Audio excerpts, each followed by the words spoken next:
Each passing week during the Nebraska spring turkey season, the behavior of a gobbler changes. Typically staying grouped together during the early season, they then begin breaking off by themselves towards the middle and the end of the season. We're back hunting with good friend Cody James for a mid-season hunt, this time focused on getting eye to eye with a longbeard with my Elite Option 6 on the ground, but with no blind.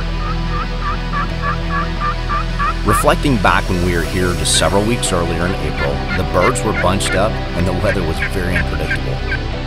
Despite the varying weather, we were amazed by seeing so many gobblers at one time.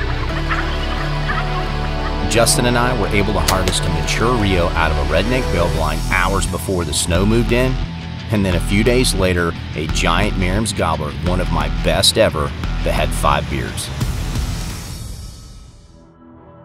With one more tag left, we are now focused on gobblers that have broken off from the hens, making them typically easier to coax out of their solitude into bow range.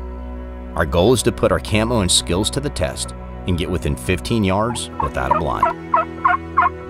After several close calls and encounters, we finally find a lone bird on an old abandoned farm. Circling around the hillside, we find a spot we feel we can call him in and use available cover to get set up. Cody and I get tucked up under the shade of a spruce tree with the decoy only several yards away. We had positioned the decoy such that the gobbler will have to pass out in front of us, allowing me to draw my bow while he's focused on the decoy and minimizing any chances of being seen. We begin to call and immediately he responds. Now it's just a matter of continually letting him know that we're there, but not overcalling on this bird. Once he gets to the hillside, he can see the decoy, and now we can hear him drumming.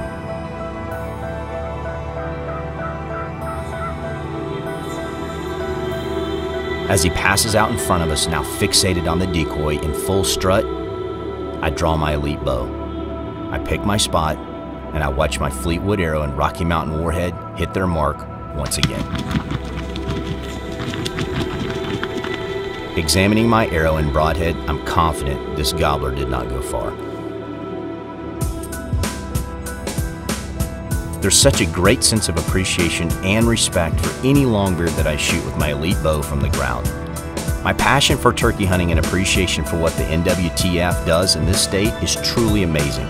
He's a beautiful Rio with good spurs and a lot of attitude. Filling my last Nebraska tag, I go home with a smile on my face, leaving this beautiful landscape with a greater respect for the state of Nebraska and for my friend and guide Cody James, who always seems to put us on the birds. This will be my best Nebraska turkey season to date.